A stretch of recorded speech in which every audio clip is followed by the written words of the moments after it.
Tere! Mina olen Liisa Tali ja täna räägime Pärimus podcasti raames karjuse kultuurist. Minu vastas istub ajaloolane ja rahvapärast puutööndust õppinud Allan Jürgens, kes on spetsialiseerunud just karjapasunale.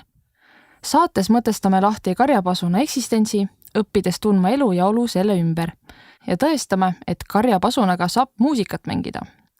Tere, Allan! Tere, Liisa! Mul on hea meel, et sa oled siia tulnud sellel põneval teemal rääkima. Räägi, kuidas oli see tee, mis sind viis karjapasunani? See on pikk lugu, aga ma räägin hästi lühidalt, et tegelikult alguse sai see minu vanaisast, kes mulle ikka rääkis oma karjas käimisest ja ta küll ei õpetanud mind pasunat tegema, aga ta õpetas mind pajupilli tegema. Ja ta ikka rääkis, kuidas ta seda piibarit ikkagi nad poisikestena tegid, nii-öelda siis lepakoorest. Ja siis, kui ma läksin puutööndust õppima, siis kuna ma pillidele kuidagi spetsialiseerusin, juba tegin kandleid natuke, siis tundus kõige õigem ja kõige põnevam teema just karjapasun, et sellest teha oma lõputöö. Ja karjapasuna muusikani jõudsid läbi siis selle õppimise? Läbi selle, jah, sest see on nii selline natuke müstiline teema, et ta on nii kauge meile, et nüüd on, eks meil on tänapäeval ka karjused, aga nüüd on elektrikarjused, et see karjuste maailm on nii vananenud, nii aegunud ja kogu see muusika, et ka see pill ei võimaldanud väga palju varieerimist, et seega nagu ei ole üüratult neid karjapasuna lugusi näiteks kogutud. Nii et see on nagu kitsas, aga tõesti, pigem nagu signaalid ja igasugused tutulutu ja kõik need pärimuslikud, mis on need nii-öelda sõnadesse pandudki, et need nagu inspireerisid võib-olla kõige enam. Mis on sinu puhul hästi äge ka, et sa oled noor ajaloolane ja sa oskad meile täna rääkida ka mitte lihtsalt karjapasunast ja mis see teeb, vaid ka sellest elust, mis oli tol ajal ja kui oluline see on karjapasuna tekkimisele ja sellele võib-olla karjapasuna hingele, kui niimoodi võib öelda. Ja räägime siis enne, mis asi on karjapasun, millal see võis tekkida, kuidas, miks me juba natuke teame ja sellest me räägime ka hiljem. Jah. No karjapasun, kui me võtame selle koorest karjapasuna nüüd, siis mul on selline tunne, et see võib olla nagu tõesti nagu võib-olla isegi kiviajast või sellisest väga hallist esiajaloost pärinev, sellepärast, et puukoore saab inimene lahti ka kivitükiga. Et sul ei pea olema rauast tööriistu, et siis töödelda seda puitu. Et tegelikult see võib olla üüratult vana, aga kuna need arheoloogid ei ole siiani ühtegi leidnud, siis me ei saagi lõpuks midagi öelda selle kohta. Aga räägi siis, kuidas tekkis? Kuidas tekkis pasun? See on raske öelda, kuidas karjapasun võis tekkida, aga ma arvan, et see on selline primitiivpillidest üks selline asi, mis võib väga lihtsalt välja kujuneda, kui sul on mingisugune tühi toru ja sinna puristad huultega sisse ja üldiselt sa saad sealt mingi tooni kätte. Ja ma arvan, et väga, väga varakult inimene sai aru, et see hääl kõlab kaugemale kui sinu võib-olla isegi vaateväli ja sai karjuma häält ära, nii et selles mõttes see võis koduneda või selliseks funktsionaalseks saada juba päris ammu aega tagasi. On erinevaid karjapasuneid olemas? Ja on siis koorest, mida siis karjapoisid tihtipeale tegid, et just võtad spiraalselt koorid puu ära, kas lepa või siis pärna või kase ja siis keerad selle koore niimoodi rulli ja ta tekitabki sellise koonuse, et üks ots jääbki peenikesem ja on täitsa pasun ja väga hea toimiv pasun. Siis natuke uhkemad pasunad on juba kahest nii-öelda üks puu halg nii-öelda või oks on õõnestatud nii-öelda sees tühjaks, et kas siis lõhestatud pooleks ja siis õõnestatud välja ja siis on kas pandud vitsad peale või siis on kasetohuga nii-öelda, et kuna mingit liimi või naelu või midagi ei olnud, siis sa pidid need kaks poolt kuidagi kinnitama ja siis oli selleks kas puukoor või siis vitsad. Nagu täpselt nagu tünnivitsadsi tehti või kibu vitsutati. Et samamoodi vitsutati siis seda karjapasunat ka. Ja siis olid muidugi nii-öelda sõrmilised ka. Need muidugi olid levinud pigem siis Kirde-Eestis ja Vadja-Isuri aladel on neid rohkem nagu on näiteid, et valdavalt ikkagi need olid ilma sõrmavadeta. Valdavalt need olid ikkagi lihtsad pasunad, et millel sai need naturaalhelisid mängida, nii-öelda ülemtoone. Selge. Nüüd vahepealaks kuulame ühte Leedu karjapasuna koosseisu.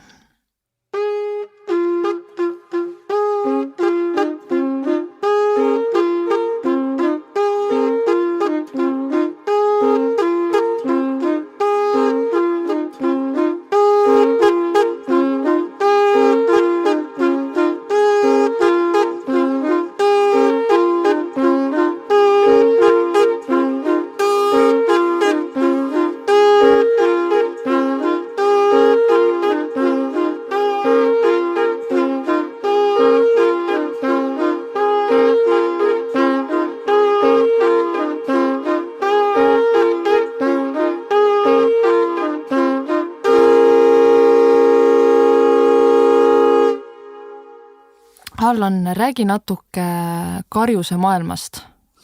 Milline on, kuidas on olla karjus? Sa muidugi ei oska sellele vastata, sest sa ei ole olnud karjus. Ma pole kunagi karjas käinud, jah. Aga samas on väga palju kirjeldusi, on väga palju kogutud lugusid karjas käimisest.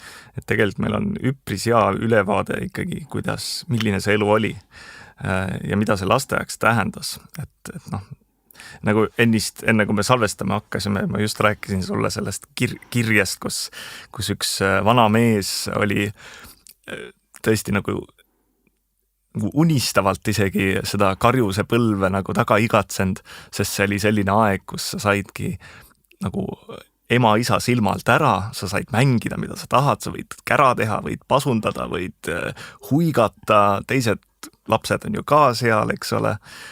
Et see oli kindlasti lastele selline nagu ülim mängumaa, et seal ka enamus neid mängusid ju ka tegelikult mängiti karjas. See on nii tore kuulata, sellepärast, et minu nägemus natuke, ütleme siis vana ja lapsepõlvest võib tunduda, ma arvan, väga paljudele tänapäeva noortele, kes pole harjunud, mina olen natuke maatööd teinud ikka, kuna ma olen maal kasvanud, et võib tunduda, kui et tegidki tööd ja seda mängu võib-olla nii palju olnud, et see on väga-väga tore kuulata, et see vana mees nagu kohe igatsevalt mõtles sellele ajale tagasi. Seda enam, et see karjas käimine ikkagi palju seda neid loomisel ikka pidid nagu, eks sa pidid jälgima ikka ja võib-olla peletama metsloomi, eks ole, ja milleks karjast ju vaja oli. Lõpuks oli see, et sa pidid karja ikkagi viima kuskile, see viidi kas metsakarjamaale või niidule ja siis kõikjale sa ei suutnud ju teha aedasid. Et need aedade massiivid oleks pidanud, kõik olid ju puust, et siis oli vaja karjust, et tihti see pasun täitis ka seda rolli, et kui sa puhusid pasunat, siis loomad tulid nagu ligemale või kuidagi sa hoidsid nagu seda karja koos. Et visualiseerida siis ei olnud ju aiapiiredeid ja karjus oligi, kes käis pasunaga ja hoidis karja koos. Jah, ja siis kui vahepeal näiteks loom, täitsa väga palju on neid kirjeid, kuidas loom kaob ära ja kuskile metsa. Ja siis kuidas siis seda looma siis otsitakse ja siis ongi, kuidas huigatakse ja kus on pasun ja küll oli isegi selline täiesti kummaline ennustamisviis. Selle võib-olla välja lõigata, aga kuidas karjus sülitas oma peovessa ja siis nimeti sõrmega paned niimoodi läraki sinna peovessa ja sinna, kuhu suurem tatiklomp lendab. seal on loom. Aga kuidagi pidi ennast nagu navigeerima kuhugi. Absoluutselt, aga seal tulidki kasuks juba sellised maagilised võtted ja natuke selline... Millest me hiljem ka natuke räägime. Aga ma mõtlengi, et praegu võiks suunduda sinnapoole, et me juba alustasime karjusest kui karjuse töö siis vajalikkusest, miks on vaja karjust, miks karjus tekkis, et tol ajal oli põllumajandus, karjakasvatus, taluühiskond ja lapsed pandi tööle. Jaa. Muidugi oli selle karjase kultuuris, seal on nagu eri külades, eri piirkondades oli natuke erinev, et näiteks mingisugused suuremad sellised sumbkülad või kobarkülad, et seal üldiselt palgati külakarjane, kes külakarjane võttiski siis nii-öelda hommiku, hakkas ühelt küla otsast tulema, ärkas enne teisi, puhus pasunat, siis pasuna hääle peale kõik ajasid oma nii-öelda loomad küla tänavale ja siis ta läks läbi küla ja läks karjamaale. Ja samamoodi, kui ta siis tagasi tuli, siis ta puhus seal seda pasunat, siis inimesed ju kuulsid, et karjus tuleb ja siis tehti oma aidikud lahti või tuldi loomale vastu nii-öelda. Et sellel oli väga kindel funktsioon ja siis olid nagu külakarjased. Aga siis käidi nii-öelda korraliselt karjas. Ehk siis nii-öelda pere saatis lihtsalt oma lapse oma loomadele kuskil metsakarjamaale või niidule. Ja vahest oli ka see, et palgati ka teise pere laps äkki siis enda loomi karjatama. Et vahest oligi siis, et mitu pere karjatasid loomi koos ja siis, et see on ka päris vaimustav teema, et kui palju nad palka said ja neil oli ka viidi neile toitu ja nii edasi, et see oli nagu töö. Lastele? Jaa, lastele nagu selline kopika teenimisvõimalus või kuigi selline leiva teenimis pigem, et see oli nagu... Kas laps siis läks siis karja ainult siis, kui külakarjana haige oli või kuidas nad oma tööd jagasid siis? Vaata, külakarjast ei olnudki kõikjal, et külakarjana oligi võib-olla sellised suuremad külad ja sellised tõesti need kobarkülad, kus need olid nagu palju maju oli kuidagi ühes. Et siis oli see külakarjase funktsioon nagu nii-öelda see õigustas ennast. Aga mingid hajaasustuses, kus taludel olid laiali, võib-olla loomi muidugi on, aga võib-olla ka seda karjase palkamist, karjane oli tavaliselt, see oli täiskasvanud inimene, see külakarjane. Et karjused olid lihtsalt lapsed, lasti mingid loomadega metsa, aga karjus oli juba, et teda ikka valiti ka hoolikalt, et selleni me võib-olla pärast jõuame, et kuidas, miks näiteks jüripäeval pidi nagu teadma, see külakarjus pidi teadma natuke mingit sõnu ka ja sellel loomad olid ikka väga suur vara, et päris igaüks ei saanud külakarjaseks. See oli see üks suurim vara, jah. See oli see sinu auto ja sinu kogu elukindlustus oli see loom, et tänu loomadele sa elasid ju talve üle. Ja siit kohal võimegi sinna jõuda, et kui see külakarjane või laps siis läkski tööle loomi kokku ajama või siis ka metsloomi eemale peletama, et siis see et mis on siis selle pasuna funktsioon ja seal ka tegelikult, kuna aeg oli ju palju ja alati ei pidanud ju loomi valvama, siis sai ka ise pille meisterdada samal ajal. Jaa, absoluutselt, et pille, karjapoisil või karjatüdrukul oli ikka alati nuga oli see kõige suurem väärtus või kõige suurem mänguasi, mis avas sulle terve maailma nagu mänguasju, et sa saidki pille teha, said pajupilli teha, said pasunat teha, said teha mingeid väikseid mänguloomi nii-öelda puutükikestest ja nii edasi. Aga mis puudutab võib-olla karjapasunat, siis lastel, kes käisid karjas nii-öelda külakorda. Neil siis see pasun, tihti tehtigi see pasun mingist koorest ja seda lihtsalt luututati nii-öelda päeval. Et tal nagu võib-olla sellist suurt funktsiooni kui sellist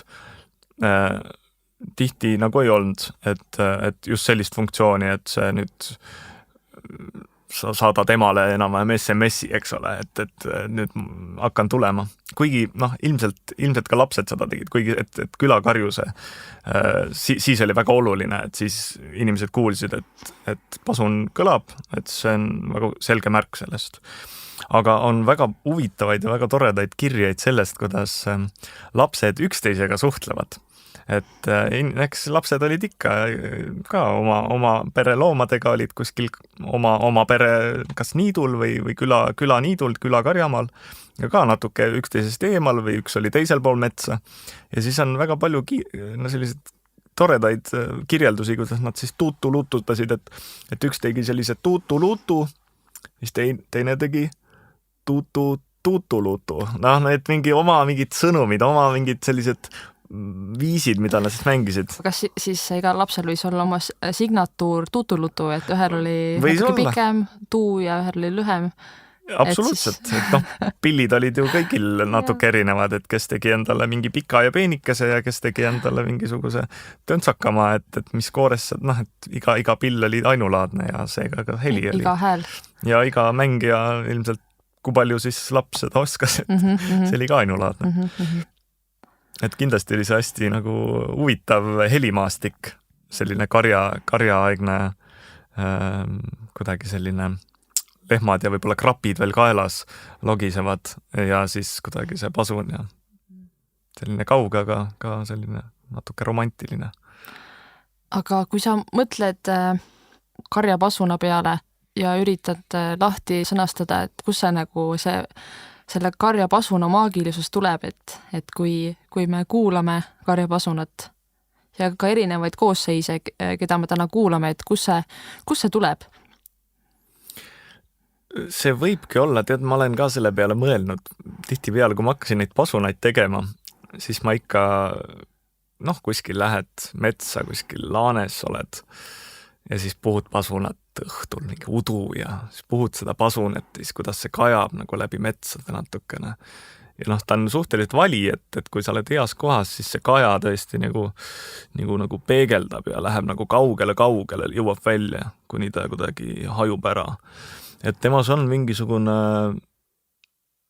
võib-olla ka see naturaalhelid on need, mis tekitavad meis mingisuguse natuke sellise müstilise tunde ja võib-olla seda võiks seletada see, et need naturaalhelid ilmselt me oleme juba kiviajast või võib-olla kauemgi suutnud neid helisi puhuda mingist kas või tühjast luutükist või luutorust või putkest või mingist tõesti mingi puukoorest kokku keeratud torust suutnud välja neid nagu puhuda.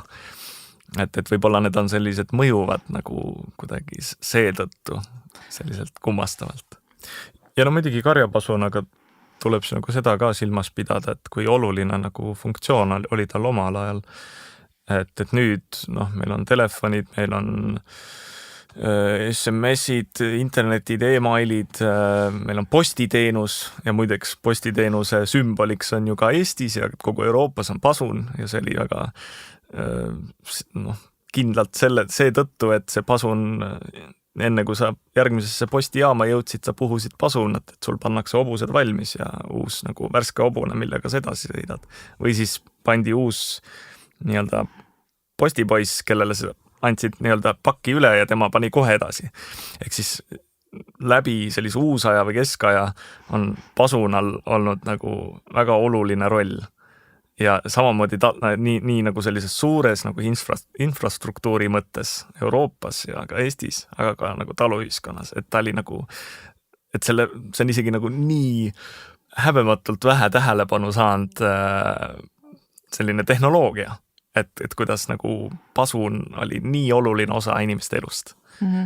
Ise muidugi tehnoloogiana ja ka tegelikult küllap ka seetõttu, et instrumendina, et ta võib-olla esialgu tundub, et ei paku midagi, aga tegelikult on ka sellel nagu meelelahutuslik ja hinge palsam nii-öelda. Absoluutselt. Aga kuidas siis valiti külakarjuseid?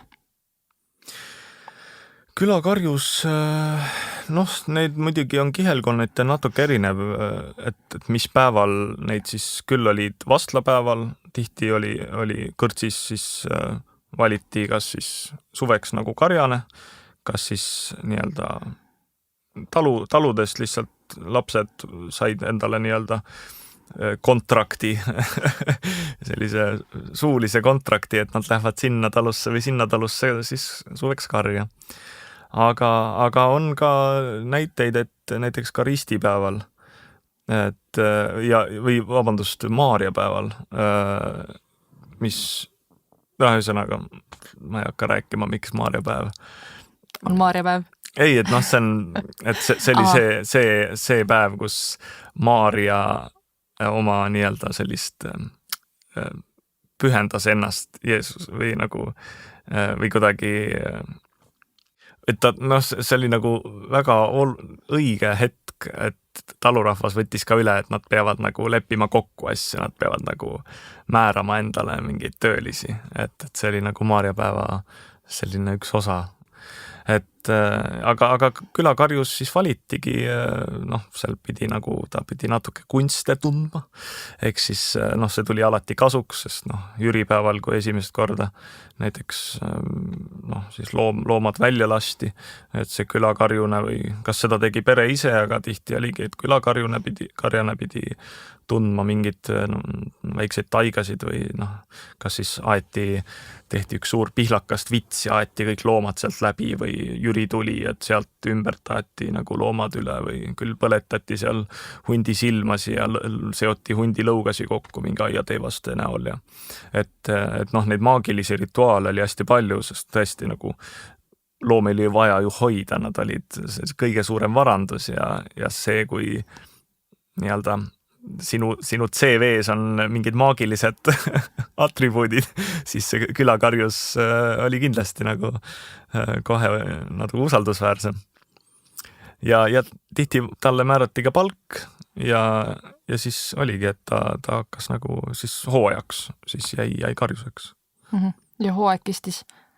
No siis kuni Mihklipäevani, et jüripäevast Mihklipäevani, ehk siis kuni septembrini välja. Oli see selline intensiivne karjatamisperiood, et peale seda eks ikka karjatati, aga siis oli see, et siis on jälle nii-öelda päitsed nii-öelda lähevad nii-öelda huntide peast ära, et siis on huntid jälle võivad murda nii-öelda Mihklipäeval, nagu see ütlus oli. Et siis enam niivõrd ei olnud vajadus selleks, jah. Tekkis pähe küsimus, et mis aastast või sajandisse, kas siis karjus oli kuni elektrikarjuste tulemiseni? See on ka hea küsimus. Karjas käidi veel eelmise sajandi, ütleme nõukogude ajalgi inimesed ju käisid karjas ja mäletavad seda, need kogemused on. Kuigi, eks kolhoosid, need lammutasid üldse väga suure osa sellist traditsioonilisest karjakasvatuse ja põllumajanduspraktikatest lammutas totaalselt ära, sest tõesti ju inimeselt võeti ju loomad ära, seal olid ühismajandid, karjatamiseks, karjusteks polnud enam vajadustki. Et see maailm nagu muutus ja ilmselt see on üks põhjus. Nii-öelda nõukogude aeg kindlasti jäi selleks viimaseks nii-öelda ajaks, kus see karjuse kultuur ilmselt siis hinge heitis, kui võib nii-öelda. Ütleme, et uinus võib-olla äkki siis mingi ärkab. Mine tea, jah. Sest karjuse kultuur ikkagi võib öelda Eesti aladel kindlasti pronksiajast saadik on inimesed karja kasvatanud ja seni, kuni on inimesed karja kasvatanud, on olnud ka vajadus loomade karjatamiseks, sest maja või talu ümbert sa ei suuda alati nagu tagada seda nagu heinavaru või sööti nii-öelda suveks. Ehk siis sa pead neid loomi kuskile viima, see tähendab, et see peab olema keegi inimene, kes hoiab silma peal, kes nagu jälgib, kes nagu siis sellega on ka kujunenud ilmselt välja aastasadade või võib-olla tuhandetega sellised ka mingid kombed või sellised, kuidas siis nende röövloomadega tegeleda, kuidas siis seda karja koos hoida, et see on selline tõeline kunst, et millest on muidugi kahju, et see on nüüd, et see maailm on nagu mõneti jah. Aga nagu sa ütlesid, uinunud. Ma tahaks uskuda, et äkki elektrikarjus on selline vaheetapp ja inimene jõuab veel tagasi, võib-olla sellise väike põllumajanduse tulekuga oleks sellel isegi jumet. Muidugi loomade peletamiseks kasutati ju, ma ei tea, kas tol ajal, kui ma arvan, et mitte, aga praegult on kindlasti ju karjakoerad. Jaa, eks koeri kasutati ka jah, veel 102 tagasi. Et muidugi koerad jah, eks nad hakkasid ka kodunema siin ju alates tegelikult 19. sajandi sealt lõpust. Et nii nagu kassid, et eks tol ajal nad olid pigem nagu või et nad ei olnud nagu kõikjal, et neid oli ikka, aga nad ei olnud nagu tohutult levinud. Kas võib öelda, et siis karjakoer võttis nagu pasuna koha üle?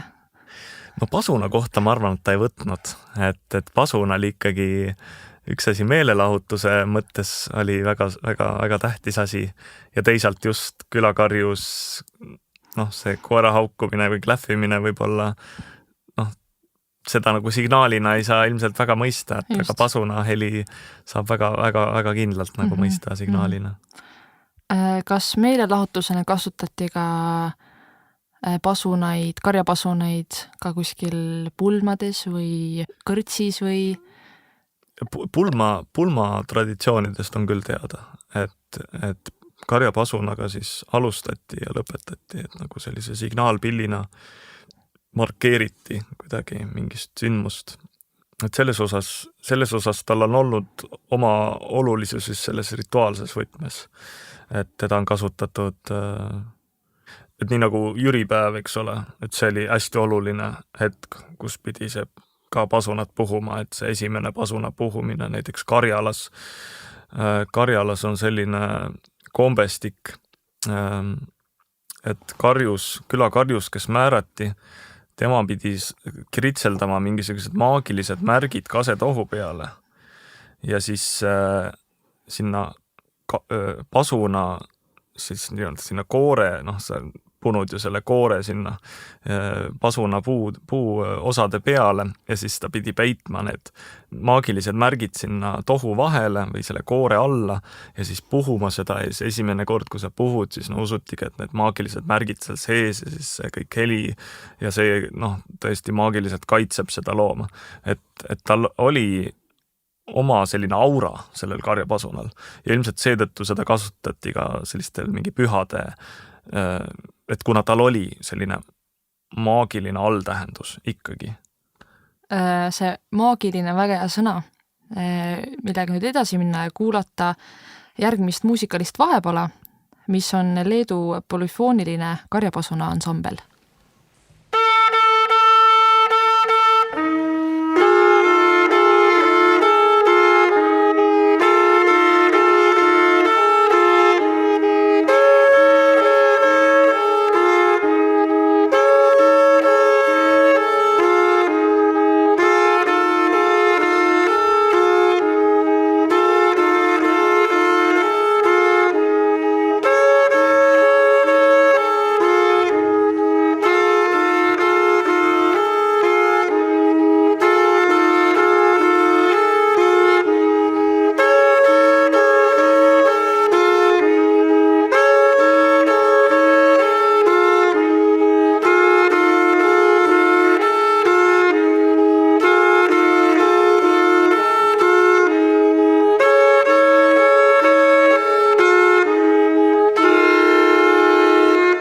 Oleme oma podcastiga lõpusirgel jõudmas ja ma tahaks natuke rääkida ja küsida sinu kohta.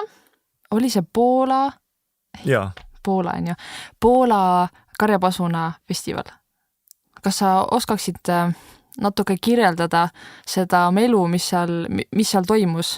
See, et mind sinna kutsuti, see oli juba nii suur üllatus. või noh, mitte nagu suur üllatus, et minult on nagu tellitud pasunaid muuseumitesse ja selles mõttes, et ma olen võib-olla sellisel karjapasuna teemal olen nagu pildis. et ma ei olnud üllatunud, et nad mind üles leidsid, aga ma olin üllatunud, et selline festival on olemas ja see toimus 40. korda. Eks 40 aastat seal selline Tšekk Loveniki väike muuseum on korraldanud karjapasuna festivali. Ja muidugi see on seetõttu, et neil on üks selline karjapasuna tüüp nagu ligovka, mis on siis nagu meie need vitstega karjapasunad, aga ta on tehtud siis nulust ja ta on raudvitstega. Aga see on selline kohalik pasuna tüüp ja neid mängid on tohutud palju, seal on väga konkreetne mängimise stiil või selline tehnika, mida nad kasutavad. Ja neid osalejaid seal oli niivõrd palju, neid olid vist ligi 80 osalejat pasunatega. Ja nii vanad kui noored mehed enam-vähem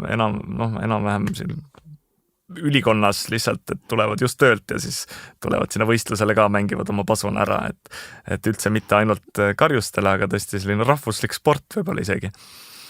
Ja siis ma olin seal ja minu jaoks just see tunne, et Eestis ma olen tundnud, et karjapasunaga tegelemine või sellest kuidagi selle uurimine, et see on selline mingisugune viimane hüüdjahääl kõrbes, et selline mingisugune viimne anakronist, eks ole, mingisugune ajas maha jäänud lihtsalt idealist, kes otsib veel seda taga, aga näed siis natuke 1000 kilomeetrit eemal on või vähemgi, et on selline kogukond ja sellised traditsioonid ja nii elav traditsioon seda mängida.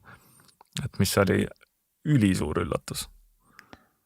See on väga armas ka tegelikult, et selline kogukond on olemas ja sa saad samastuda või täpselt nagu sa ütlesid, et viimane hüüdja hääl kõrbes Eestis, et võib-olla ei ole kellega nüüd fännata. Absoluutselt, ja siis seal on teisegi, kes sära silmil puhuvad pasunat. Absoluutselt ja tead, see oli tõesti, see oli nagu, inimesed on nagu tundsid uhkus sellest pasunast. Ja seda pani mind vägisi mõtlema sellise asja peale, et aga mõtle, kui korraldakski karjapasuna festivali. Karjapasuna puhumise võistlus. Et samas formaadis iga osaleja puhubki tegelikult mingi 20-30 sekundit lihtsalt oma pasunat ja valitakse välja selline toredaim ja lihtsalt lõbus, ega mingit auhinda, ei ole mingit üüratuid auhinda, aga lihtsalt mängurõõm ja lihtsalt mõttekaaslased. Et tegelikult on inimesi, kellel on pasunaid. Ja miks mitte võtta selline traditsioon algatada? Karjapasuna nii-öelda sellise teadlikkuse ja säilimise huvides oleks see ju täiesti fantastiline idee. On tõesti, aga aitäh sulle, Allan, et sa tulid täna siia ja jagasid ennast sellel teemal ja rääkisid karjapasunast meile nii vägevasti. Aga aitäh, mina pean tänu kutsumise eest, see on nagu kõige suurem tänu selle eest. Lõpetuseks nüüd kuulame, kuidas Allan mängib karjapasunat.